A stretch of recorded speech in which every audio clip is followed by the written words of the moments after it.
Welcome to the Parkrun Brief, the weekly parkrun training podcast where I break down what we've published this week on www.parkruntraining.co.nz and turn it into practical coaching advice you can use this Saturday. For the Sunday reset, how to adjust your training when life gets busy. Every runner has weeks where training feels easy to manage. The calendar lines up, work is under control, family commitments are predictable, the runs happen when they're supposed to happen, then reality returns. A busy week arrives, work deadlines pile up, travel appears, the kids need transporting, sleep gets squashed. Suddenly the training plan that looked perfectly reasonable on Sunday feels impossible by Wednesday. This is where many runners make a crucial mistake. They try and train as if nothing has changed. And that's usually when frustration begins. The runners who stay consistent for years aren't the ones who avoid busy periods. They're the ones who learn how to adjust when life gets busy. Accept that life happens. The first step is understanding that busy weeks aren't interruptions to training. They are part of training.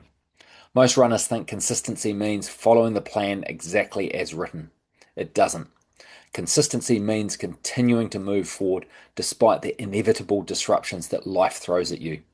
The goal isn't perfection, the goal is adaptability. Stop trying to save every session. When time becomes limited, many runners start playing training Tetris. A missed run gets moved to the next day, then another session gets squeezed in. Soon you have 3 days worth of training stacked into two. Fatigue rises, quality drops, stress increases. Instead of trying to save every session, accept that some weeks require simplification. Missing one run won't ruin your fitness. Trying to cram everything in might. Prioritize the sessions that matter most. When life gets busy, not every session carries equal value. Ask yourself, if I could only complete 2 or 3 runs this week, which ones would matter most? For many park runners, the priorities are one quality session, one longer, easy run, as well as Saturday park run. Everything else becomes a bonus. This approach protects the most important training while reducing unnecessary stress. Shorter can still be effective. One of the biggest misconceptions about running is that every session needs to be completed exactly as planned to have value. A 30-minute run still counts. A shortened workout still counts. A quick recovery still counts. Fitness doesn't disappear because a session is shorter than ideal. In fact, maintaining the habit often provides more benefit than skipping a session because you don't have enough time for the full version. Protect recovery even more. Busy weeks create stress, and your body doesn't distinguish particularly well between training stress and life stress. It all adds up. That's why recovery becomes even more important when life gets hectic. Focus on the basics. Sleep when possible, hydration, easy runs staying easy, and avoiding unnecessary intensity. Sometimes the smartest adjustments isn't reducing training volume, it's reducing training stress. Think in weeks, not days. A missed run feels significant when viewed in isolation, but zoom out. Will one missed Tuesday run matter in 6 weeks? Probably not. What matters is how you respond. Do you panic and force extra training? Or do you calmly adjust and keep moving forward? The second option almost always provides better outcomes. Avoid the "I'll make up for it" trap. This is one of the most common mistakes runners make. You miss a session and immediately start planning how to make up for it. Extra kilometers, extra intensity, extra effort. The problem is that your schedule is already busy. Adding more stress to an already stressful week rarely ends well. You don't need to make up for missed training. You simply need to resume training when you can. The hidden opportunity. Busy weeks can actually teach valuable lessons. They force you to focus on what matters most. They highlight which sessions provide the biggest return. They help you build a more flexible relationship with training. And perhaps, most importantly, they remind you that fitness is built over months and years, not a single week. Your Sunday reset. Before the new week begins, look honestly at your calendar. Not the week you wish you had, the week you actually have. Then ask yourself, what are my priority sessions? Where can I realistically fit them in? What am I willing to let go if needed? Because successful runners don't train perfectly. They train consistently. And consistency isn't about never adjusting. It's about adjusting early, adjusting intelligently, and staying in the game long enough for the fitness to arrive. When life gets busy, don't abandon the plan, adapt it. That's the skill that keeps runners progressing long after motivation fades and schedules become complicated. For the Saturday Spark, why easy runs are the key to running faster. It sounds backwards. If you want to run faster, surely you should train faster, run harder, push more, spend less time jogging around at a comfortable pace. Yet one of the biggest breakthroughs many park runners make comes when they learn this simple lesson. Easy runs are one of the most important ingredients in becoming a faster runner. Not because they're exciting, not because they feel impressive, but because they allow everything else to work. The problem with running hard all the time. Many runners fall into the same trap. The easy runs become a little too quick, a little too competitive, and or a little too tiring. They're not hard workouts, but they're not easy enough to promote recovery either. This creates a cycle where fatigue accumulates, quality sessions suffer, parkrun performances flatten out, and progress stalls. The runner feels like they're working hard, but they're really fresh enough to perform well. What easy running actually does. Easy running isn't wasted running. In fact, it develops many of the qualities that support faster parkruns. A properly paced easy run helps build aerobic efficiency, improve endurance, strengthen muscles and connective tissues, increase capillary density, and improve recovery between harder efforts. In simple terms, easy running builds the engine that powers faster running, and every runner needs an engine. Why the long run matters so much. In my coaching approach, the most important run of the week is often the long run at level 2. Regardless of whether you're aiming for a sub 35, sub 30, sub 25, or sub 20, the long run underpins everything.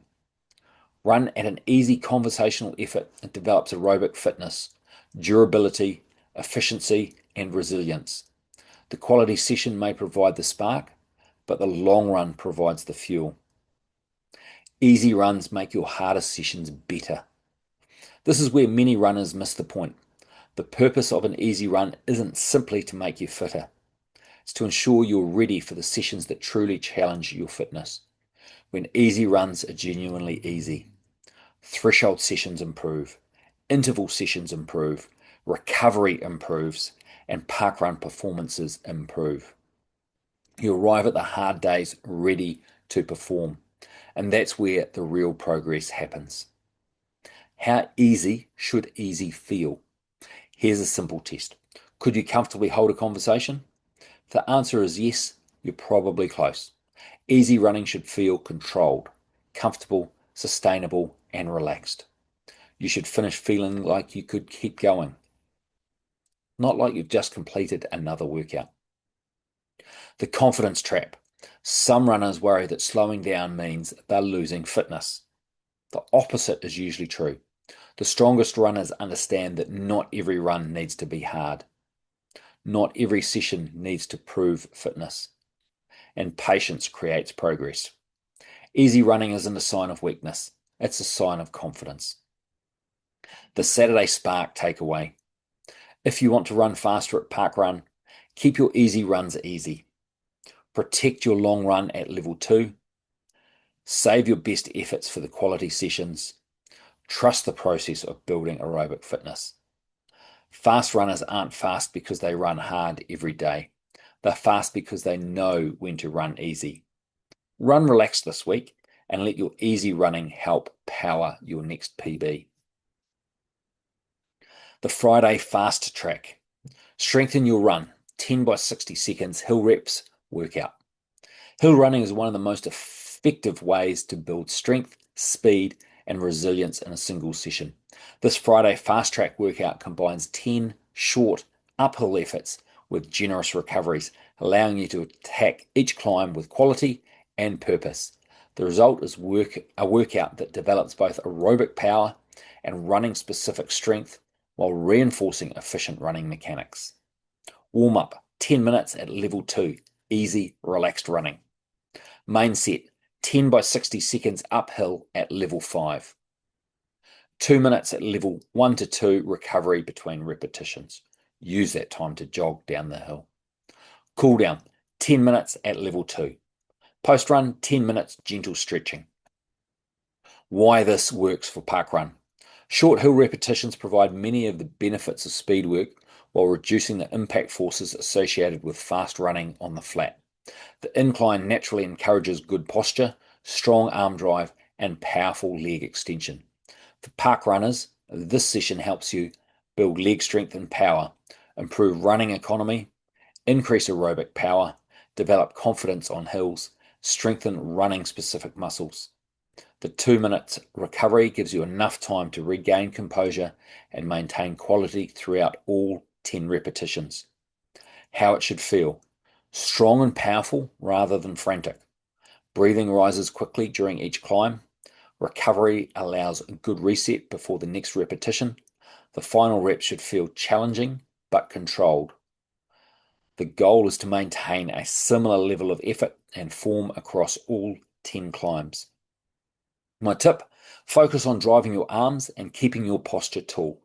Many runners try to lengthen their stride when running uphill, but shorter, quicker steps are usually more efficient.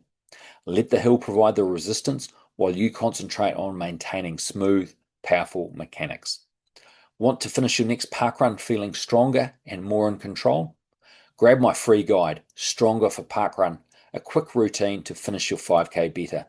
It's a simple, effective strength session you can add after any run, including today's Friday fast track. The link is in the description. What happens when you finally train like a sub-20 runner? Many runners think breaking 20 minutes at parkrun requires some kind of dramatic transformation. They imagine elite training, huge mileage, grueling workouts, or a level of natural talent they simply don't possess. The reality is usually much less dramatic. Most runners who eventually break 20 minutes don't suddenly become different people. They simply start doing different things consistently, and those small changes begin to compound. So what actually happens when you start training like a sub-20 runner? Let's take a look. You stop looking for magic workouts. One of the biggest shifts occurs in mindset. Before breaking 20 minutes, many runners spend a lot of time searching for the perfect session, the perfect interval workout, the perfect hill session, the perfect training plan, the perfect shoe, the perfect race strategy. The problem is that not a single workout is responsible for a breakthrough. Sub-20 runners understand that improvement comes from the accumulation of many good sessions, not one spectacular one.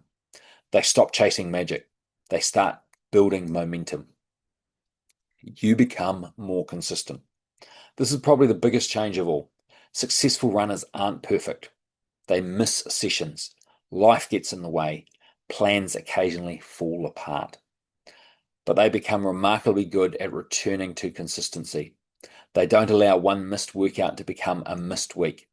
They don't allow a missed week to become a missed month. They understand that fitness is built through repeated exposure to training over time. Consistency becomes a habit. Easy runs become easier. This surprises a lot of runners. Many people assume sub-20 runners spend most of their time training hard. In reality, they often spend most of their time running comfortably. Easy runs remain easy. Conversation is possible. Breathing is controlled. The purpose isn't to prove fitness. The purpose is to develop fitness. Sub-20 runners understand that hard days are only effective when recovery days actually allow recovery. You develop patience. This is often the most difficult skill to learn. A runner targeting 20 minutes might see someone run 19:45 and assume they are far behind. But the difference between 20:30 and 19:45 is only 45 seconds. That's 9 seconds per kilometre. The gap often feels larger than it really is. Patience allows runners to focus on progression rather than comparison. They stop worrying about where others are. They focus on their own development. Your training gains purpose. When runners first start out, almost any running improves fitness. As performance improves, random training becomes less effective. Successful runners begin asking different questions. Instead of, what should I do today? They ask, what is the purpose of today's session? Every run starts to serve a role. Easy runs build aerobic fitness. Threshold sessions improve sustainable speed. Hill sessions build strength. Long runs develop endurance. Training becomes more intentional. You start finishing stronger. One of the most notable signs of improvement isn't a faster first kilometre. It's a stronger final kilometre. Many runners trying to break 20 minutes focus too much on how fast they start. Sub-20 runners become increasingly good at maintaining pace. They develop the ability to keep working when others are slowing down. That's often where personal bests are won, not in the first kilometre, in the final one. You learn to trust the process. Progress isn't linear. Some weeks feel fantastic, others don't. Sometimes a training block produces immediate results. Sometimes the gains arrive weeks later. Sub-20 runners learn not to overreact. One bad workout doesn't mean fitness has disappeared. One great workout doesn't mean or doesn't guarantee success. They trust the process, they keep showing up, and over time the results usually follow. Confidence starts to grow. Confidence isn't something that appears on race morning, it's built during training. Every completed session becomes evidence. Every successful workout reinforces belief. Every good week adds another layer of confidence. By the time a runner stands on the start line ready to chase a sub-20 performance, they already know they've done the work. The race simply becomes an opportunity to express the fitness they've built. What about talent? Talent helps. Nobody would deny that. But talent is often overrated. Most successful sub-20 runners aren't the most naturally gifted runners at their local parkrun. They're often the runners who have simply trained consistently for longer.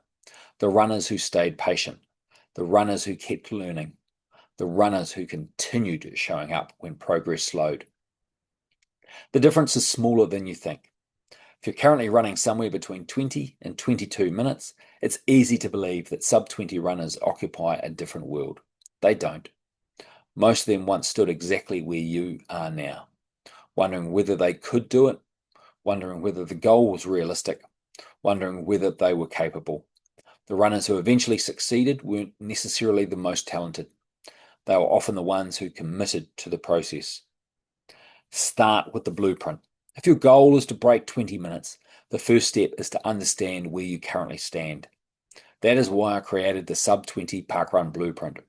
Inside, you'll discover the 5 habits shared by successful Sub-20 parkrunners, the 3 workouts that improve 5K performance, the Predictor workout that reveals whether you are within striking distance of breaking 20 minutes, and common mistakes that keep runners stuck above the barrier.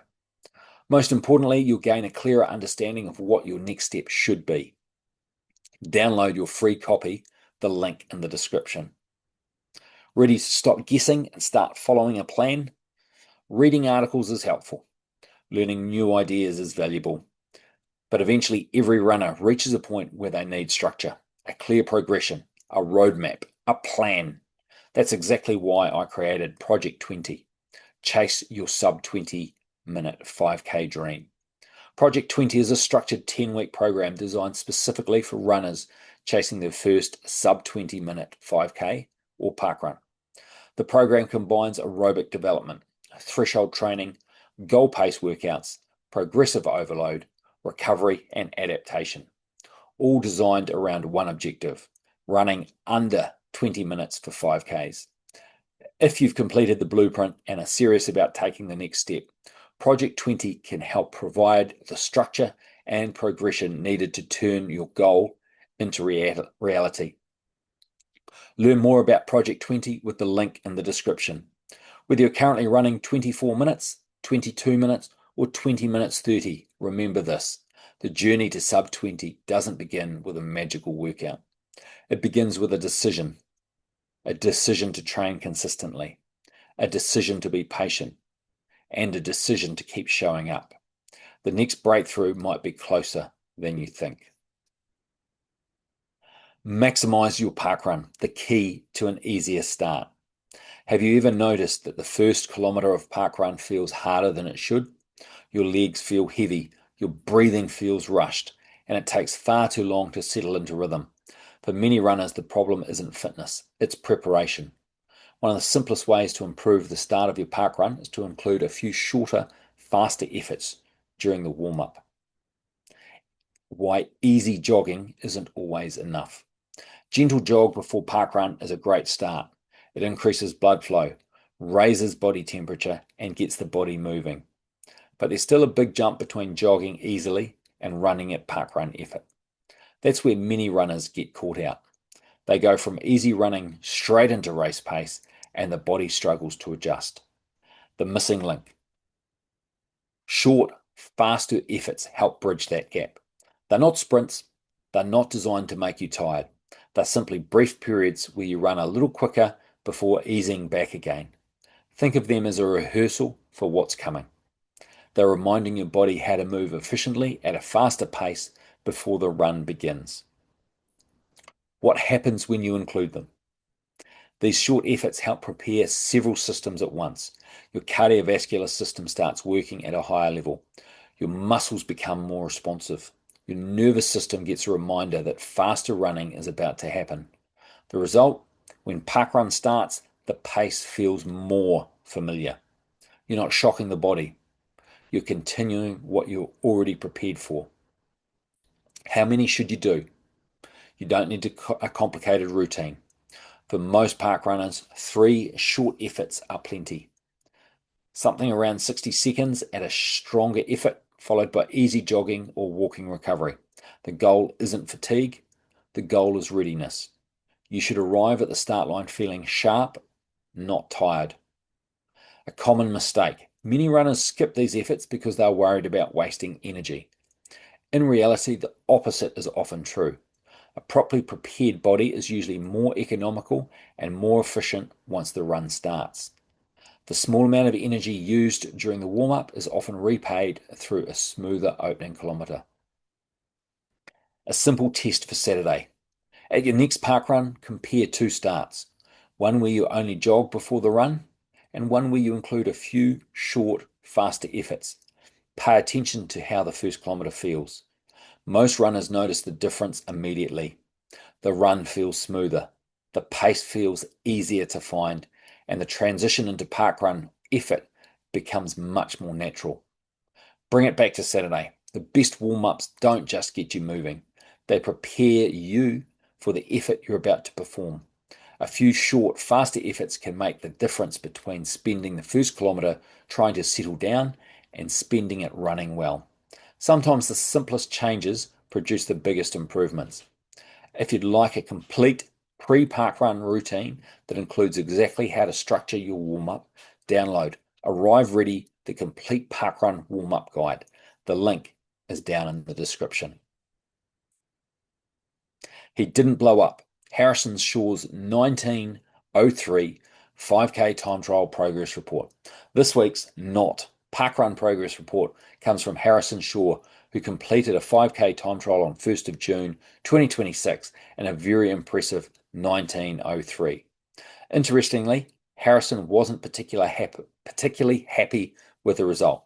But when I looked at the data, I came away with a different conclusion, because this wasn't just a fast 5K, it was a very well executed 5K.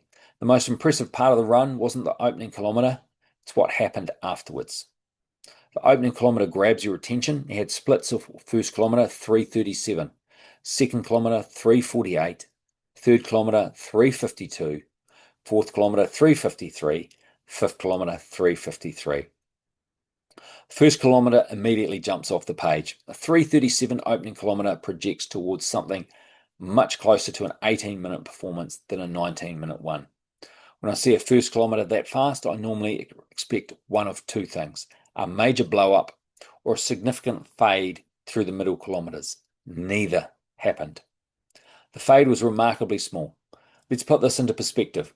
After opening in 3:37, the second kilometre slowed by 11 seconds. Third kilometre slowed by another 4 seconds. Then Harrison effectively locked into pace. 3:52, 3:53, 3:53. That's excellent pacing.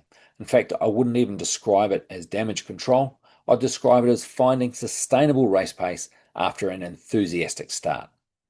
Once Harrison settled into the effort, he held it exceptionally well. This was a genuine race effort.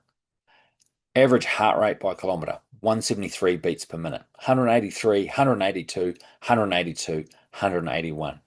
This is exactly what we'd expect from a hard 5K effort. First kilometre heart rate is lower because heart rate always lags behind effort. What matters is what happens afterwards. Once the heart rate climbed into the low 180s, it stayed there. It didn't collapse, it didn't drift down. That tells us Harrison was operating very close to his limit for the final 4 kilometres.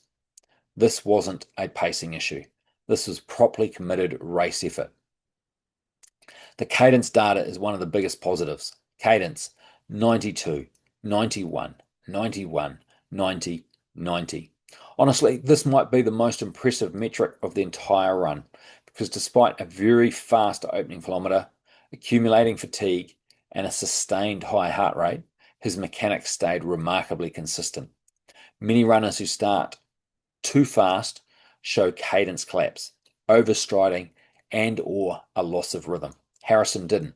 The drop from 92 to 90 strides per minute is minimal and likely not meaningful. This is the profile of runner who stayed mechanically efficient throughout the effort. The train wasn't driving the result. Elevation changes throughout the run were small. 5 metre gain, 1 metre gain, 1 metre loss, 2 metre loss, 1 metre gain, 5 metre loss, 3 metre gain, 3 metre loss. Nothing significant. This means the pacing pattern was largely physiological rather than terrain driven. The course wasn't making the decisions. Harrison was. The biggest positive, the thing I like most about this run isn't the 3:37 opening kilometre, it's what happened immediately afterwards. A lot of runners mentally unravel when they realise they've started too quickly. They panic. They focus on the mistake. They stop racing. Harrison did none of that. Instead, he adjusted, settled, accepted the correction, and got on with the job. That's a sign of racing maturity. Where is the opportunity? Ironically, the biggest opportunity may sit in the first kilometre. If Harrison opens slightly more conservatively, a 3:42, 3:43, maybe even a 3:44, rather than the 3:37, he may arrive at the final kilometre with just a little more left to give. That doesn't necessarily require more fitness, it simply requires slightly better distribution of effort, and that could potentially be the difference between a 19:03 and a sub-19. What this run really tells us: many runners focus exclusively on the finishing time, but the data tells a deeper story. This wasn't a runner who blew up and survived. This was a runner who started ambitiously, adapted intelligently, maintained excellent mechanics, and stayed committed all the way to the finish. And that's a very different performance profile, and it's one that often points towards faster times in the future.